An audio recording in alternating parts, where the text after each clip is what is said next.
अस्सलाम वालेकुम student, doctor Tahmina नज़ीर hair. आज हम फिजियोलॉजी का नेक्स्ट लेक्चर कंटिन्यू करेंगे, जिसमें हम लास्ट टाइम पढ़ रहे थे general organisation of nervous system. तो हम पढ़े हैं structure of neuron. Structure of neuron में हमने देखा कि इसके पास डेंड्राइट होते हैं, एक्सोन होता है, सेल बॉडी होती है, जिसको जो साइटोप्लाज्मिक पोर्शन है इसका उसको सोमा बोलते हैं, और सेंटर में न्यूक्लियस मौजूद होता है। तो जो नर्व सेल बॉडी है इसको सोमा और पेरिकैरियोन भी बोलते हैं, क्योंकि ये न्यूक्लियस को कवर कर रहा है इसलिए इसको पेरिकैरियोन भी बोलते हैं। ये इर्रेगुलर शेप की होती है जो सेल बॉडी है। इसके अंदर इसके जो साइटोप्लाज्म को न्यूरोप्लाज्म बोलते हैं, और इसको सेल मेम्ब्रेन ने कवर किया होता है। अब जो इसका साइटोप्लाज्म है जिसको न्यूरोप्लाज्म बोल रहे हैं, उसके अंदर न्यूक्लियस होता है, नीसल बॉडीज होती हैं, न्यूरोफिब्रल्स होते हैं, माइटोकॉन्ड्रिया मौजूद होते हैं, गोल्जी अपरेटस मौजूद होता है। Nisal body and neurofibrils are found only in nerve cells, not in other cells. अब इसको दूसरे सेल के से ये डिफरेंट किस तरह है कि नर्व सेल के अंदर निसल बॉडी और न्यूरोफिब्रल्स मौजूद होते हैं। अच्छा, अब न्यूक्लियस की बात करें। अब हर न्यूरॉन के अंदर एक न्यूक्लियस मौजूद होता है, which is centrally placed in nerve cell body. अब ये एक न्यूक्लियस सेंटर में मौजूद होता है। न्यूक्लियर हैज वन और टू प्रोमिनेंट न्यूक्लियाई। अब इसके अंदर एक या दो न्यूक्लियाई मौजूद होते हैं। जो न्यूक्लियस है इसके अंदर सेंट्रोसोम मौजूद नहीं होता, जो सेल के डिवीजन के लिए को रेगुलेट कर रहा होता है। So the nerve cell cannot multiply like other cell. इसी बिहाफ पे कि इसके अंदर सेंट्रोसोम मौजूद नहीं है, तो नर्व सेल आम सेल्स की तरह डिवाइड नहीं हो सकते और इसकी डिवीजन प्रॉपर्टी डिफरेंट होती है। अब निसल बॉडीज कौन सी हैं? ये बॉडीज सोमा के अंदर मौजूद होती हैं, डेंड्राइट्स के अंदर मौजूद होती हैं, पर एक्सोन के अंदर मौजूद नहीं होती। इन निसल बॉडीज को हम टिग्रॉइड सब्सटेंसेस भी बोलते हैं। Dendrites are distinguished from axon by presence of nisal granules. अब डेंड्राइट्स और एक्सोन्स अगर इनकी लेंथ सेम हो या इनकी ब्रांचेस सेम हो तो हम निसल बॉडी के बिहाफ पे इसको कैटेगराइज कर देते हैं कि जिसमें निसल बॉडी प्रेजेंट होंगी वो डेंड्राइट्स होंगे, जिसमें नहीं प्रेजेंट वो एक्सोन्स होंगे। इसके अलावा निसल बॉडीज के अंदर राइबोसोम्स मौजूद होते हैं। आप अगर किसी को नर्व इंजरी हो गई है या फटीग हो गई है तो ये जो निसल बॉडीज हैं ये डिसअपियर हो जाती हैं, और इसकी डिसअपियरेंस को कर्मेटोलाइसिस का प्रोसेस कहते हैं। अब जैसे ही इंजरी रिकवर होती है तो ये रिकवरी को शो करने के लिए निसल बॉडीज वापस अपीयर हो जाती हैं, तो ये एक रिकवरी को शो करने के लिए एक फैक्टर है। न्यूरोफिब्रल्स भी प्रेजेंट होते हैं नर्व प्रोसेसेस के अंदर। ये थ्रेड लाइक स्ट्रक्चर होता है जो कि आपके सोमा में और नर्व सेल्स के जो प्रोसेसेस हैं डेंड्राइट और एक्सोन उसको ये सपोर्ट प्रोवाइड कर रहा है। Neurofibrils is another characteristic feature of neuron. तो हमने अभी बात की, एक तो निसल बॉडी और न्यूरोफिब्रल्स सिर्फ न्यूरॉन के अंदर मौजूद होते हैं, बाकी बॉडी के सेल्स के अंदर मौजूद नहीं होते। तो इसकी ये प्रॉपर्टी है। माइटोकॉन्ड्रियाज और गोल्जी अपरेटस भी मौजूद होता है इसमें। अब डेंड्राइट और एक्सोन्स की प्रॉपर्टीज देखते हैं। डेंड्राइट्स क्या होते हैं?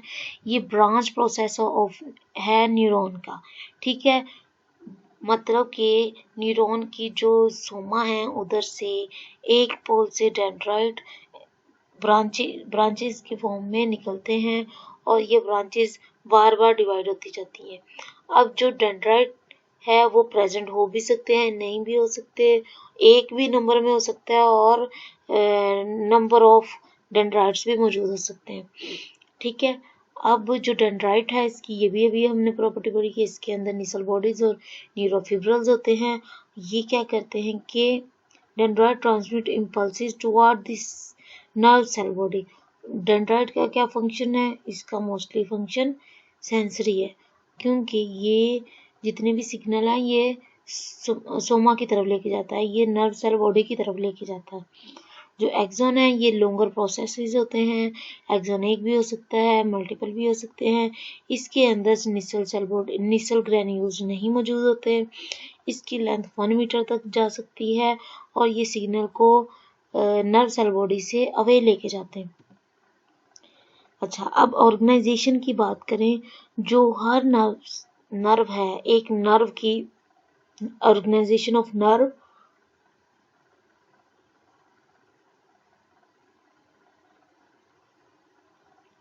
हर नर्व सेल जो हर नर्व है वो बंडल ऑफ नर्व फाइबर से मिलकर बना होता है। अब जो बंडल ऑफ नर्व फाइबर्स हैं उनको हम हर बंडल को फेसिकुलस कहते हैं। इसका क्या मतलब हुआ कि एक नर्व बंडल ऑफ फेसिकुलस से मिलकर बनी होती है। ठीक है, तो इसकी नर्व्स की कवरिंग है, सबसे जो ऊपर वाली कवरिंग होती है इसको एपिन्यूरम बोलते हैं।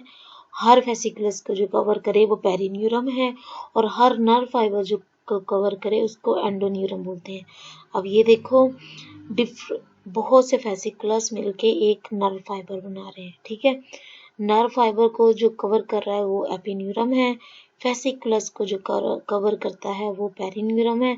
अब हर फेसिकुलस के अंदर नर्व फाइबर मौजूद होते हैं जिसको कवर करती है एंडोन्यूरम। अब अगर एक्सोन का इंटरनल स्ट्रक्चर देखें, जिसको एक्सिस सिलेंडर भी बोलते हैं, axon has long central core of cytoplasm called axoplasm. जो एक्सोन का साइटोप्लाज्म है उसको एक्सोप्लाज्म बोलते हैं। Axoplasm is covered by tubular sheath like membrane called axolemma. अब जो एक्सोप्लाज्म की कवरिंग है उसको एक्सोलीमा भी बोलते हैं। Axolemma is continuation of cell membrane of nerve cell body. अब जो सेल बॉडी है उसकी जो सेल मेम्ब्रेन वो कंटिन्यू होके एक्सोलीमा बना देती है। Axoplasm along with axolemma is called axis cylinder. अब एक्सोलीमा और एक्सोप्लाज्म दोनों को एक्सिस सिलेंडर बोलते हैं। Axoplasm contain mitochondria, neurofibrils and axoplasmic vesicular. अब इसके अंदर प्रोटीन सिंथेसाइज नहीं होती क्योंकि इसके अंदर राइबोसोम्स मौजूद नहीं होते। अब जो एक्सिस सिलेंडर है जो कि एक्सोलीमा और एक्सोप्लाज्म पे मुश्तमिल है, इसको जो मेम्ब्रेन कवर करती है उसको न्यूरोलीमा बोलते हैं। ठीक है, हम पढ़े हैं एक्सोन का स्ट्रक्चर। एक्सोन के अंदर जो लिक्विड मौजूद है, जो साइटोप्लाज्म है उसको एक्सोप्लाज्म बोलते हैं, जिसकी कवरिंग है उसको एक्सोलीमा बोलते हैं। इन दोनों को as a whole axis cylinder बोलते हैं। अब जो एक्सोन होता है वो माइलिनेटेड भी हो सकता है, नॉन माइलिनेटेड भी होता है। वो किस बिहाफ पे होता है? माइलिन शीथ के बिहाफ पे। अगर जो नर्व फाइबर है उसको माइलिन शीथ ने कवर नहीं किया तो वो नॉन माइलिनेटेड नर्व फाइबर्स हैं। अगर कवर किया है माइलिन शीथ ने, इंसुलेट किया है, तो उसको माइलिनेटेड नर्व फाइबर्स बोलते हैं। ये देखिए इस पिक्चर में जो रेड रेड लाइंस हैं, जो कवरिंग्स हैं, वो श्वान सेल या माइलिन शीथ है। तो इसको बोलेंगे माइलिनेटेड नर्व फाइबर, और इसके अंदर माइलिन शीथ मौजूद नहीं है तो इसको बोलेंगे नॉन माइलिनेटेड नर्व फाइबर। ठीक है, माइलिन शीथ क्या होती है? बेसिकली थिक लिपोप्रोटीन की शीथ होती है जो कि माइलिनेटेड नर्व फाइबर को इंसुलेट कर रही होती है। अब इसकी वजह से जो स्पीड होती है नर्व कंडक्शन की, सिग्नल कंडक्शन की, वो इंक्रीज हो जाती है।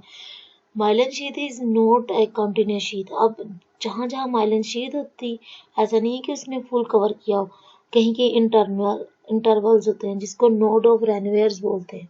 ठीक है, ये वो चीजें हैं जो आपने ऑलरेडी पढ़ी हुई हैं। Segment of nerve fibre between two nodes is called internode. अब ये इस पिक्चर में देखो, ये जो श्वान सेल्स है, माइलिन शीथ है, ये कॉन्टिन्यूस नहीं है, इसके दरमियान ये स्पेसीज हैं, इसको कहते हैं नोड ऑफ रेनवेयर। अब एक नोड ऑफ रेनवेयर से दूसरे नोड ऑफ रेनवेयर का जो फासला है वो इंटरनोड कहलाता है। ठीक है, अब जो माइलिन शीथ होती है वो व्हाइट कलर की होती है, इसी वजह से जो नर्व फाइबर का कलर है वो व्हाइट कलर होता है। Formation of myelin sheath, myelogenesis. अब जो माइलिन शीथ है वो किस तरह बनती है? इस प्रोसेस को, जो उसके बनने का प्रोसेस को माइलोजेनेसिस कहते हैं। ये श्वान सेल से मिलकर बनी होती है। इसका फंक्शन क्या है कि ये नर्व सिग्नल को फास्टर कंडक्ट करवाती है और इंसुलेटिंग कैपेसिटी देती है। जो न्यूरोलिमा है, जो नर्व कवरिंग है, neurilemma is thin membrane which surround the axis cylinder. अब जो एक्सोन का सिलेंडर था उसको पतली लेयर ने कवर किया था, जिसको न्यूरोलिमा बोलते हैं। अब ये जो न्यूरोलिमा है या शीथ और श्वान्स है, ये क्या होती है, फ्लैटेंड और इलोंगेटेड न्यूक्लियाई इसके अंदर मौजूद होते हैं। इसके अंदर साइटोप्लाज्म मौजूद होता है। ये मॉडिफाई होके थिन शीथ ऑफ न्यूरोलिमा बनाती है। ठीक है, इसके अंदर एक न्यूक्लियस मौजूद होता है जो कि इलोंगेटेड होता है। ठीक है, अब नॉर्मालिनेटेड जो नर्व फाइबर्स हैं उसके अंदर न्यूरोलिमा एक्सोलिमा को कंटिन्यूअसली कवर कर रही होती है, जबकि माइलिनेटेड में वो नोड ऑफ रेनवेयर की वजह से इंटरप्टेड होती है। अब न्यूरोट्रोफिन्स या न्यूरोट्रोफिक फैक्टर्स, ये ऐसे फैक्टर्स हैं जो ग्रोथ के लिए, जो नर्व फाइबर है उसकी ग्रोथ के लिए, उसकी फंक्शनिंग के लिए बहुत इंपॉर्टेंट है। अब ये जो न्यूरोट्रोफिक सेल्स हैं या न्यूरोट्रोफिन्स हैं, ये सिक्रीट कहाँ से होते हैं, ये बॉडी के डिफरेंट टिश्यू से सिक्रीट हो रहे होते हैं, जैसे मसल्स, न्यूरोग्लियल सेल्स, एस्ट्रोसाइट्स और न्यूरॉन्स। इन सबसे न्यूरोट्रोफिन्स रिलीज हो रहे हैं। इसका काम क्या है बेसिकली, एक तो ये ग्रोथ को इनिशिएट करता है, डेवलपमेंट को इनहांस करता है। सेंट्रल और पेरिफेरल नर्वस सिस्टम दोनों के अंदर ये जो ग्रोथ और डेवलपमेंट है उसको इंक्रीज कराता है। उसके अलावा नर्व सेल अगर इम्पेयर हो गए हैं, इंजरी आ गई है, तो उसको रिपेयर करता है, उसका सर्वाइवल करवाता है। थर्ड पे क्या है कि ये एक जो नर्व सिग्नल को ट्रांसमिट करने में, उसकी मेंटेनेंस में बहुत इंपॉर्टेंट रोल प्ले करता है। ठीक है, यहाँ तक हमने न्यूरॉन का स्ट्रक्चर को डीपली देखा है कि इसके अंदर क्या क्या मौजूद होता है, क्या क्या इसको नॉर्मल सेल से डिफरेंशिएट करता है। अब बात करते हैं टाइप ऑफ न्यूरोट्रोफिन्स की। बॉडी में डिफरेंट टाइप के न्यूरोट्रोफिन्स है। जो सबसे फेमस है वो नर्व ग्रोथ फैक्टर है, जो कि पेरिफेरल टिश्यूज हैं उससे रिलीज होता है। अब जो नर्व ग्रोथ फैक्टर है उसके फंक्शन क्या है कि एक तो ये ग्रोथ करवाता है, डेवलपमेंट करवाता है न्यूरॉन्स की। दूसरा, ये प्रमोट करता है कोलिनर्जिक न्यूरॉन्स को आपके सेरेब्रल हेमिस्फीयर के अंदर। ठीक है, कमर्शियली इसको प्रिपेयर किया जाता है, ताकि कहाँ से प्रिपेयर किया जाता है, स्नेक वीनम से, मतलब जो सांप का जहर है उसके जो सब मैक्सिलरी ग्लैंड है माउस के, वहां से इसको सिंथेटिकली सिंथेसाइज किया जाता है। ये इम्पोर्टेंट रोल प्ले करता है ऐसी बीमारियां जो नर्वस सिस्टम के डिसऑर्डर होते हैं, जैसे अल्जाइमर डिजीज हो गया, नर्व डिजनरेशन, और एजिंग के प्रोसेस में अगर भूलने की बीमारी है, regeneration of spinal cord injury, इस सब में ये जो ग्रोथ फैक्टर है ये बहुत इंपॉर्टेंट रोल प्ले करता है।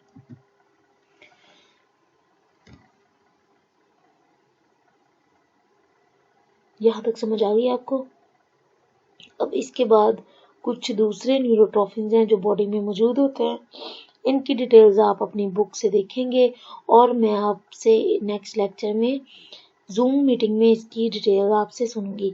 Brain drive neurotrophic growth factor, glial cell line drive neurotrophic factors, ciliary neurotrophic factors, fibroblast growth factors और न्यूरोट्रोफिन्स, ये सारे न्यूरोट्रोफिन्स हैं। न्यूरोट्रोफिन 3, ये सारे ऐसे न्यूरोट्रोफिन्स हैं जो कि आपके बॉडी के अंदर नर्व की ग्रोथ के लिए बहुत इम्पोर्टेंट है। तो इन सब की डिटेल आपने देखनी है, ये आपका होम टास्क है।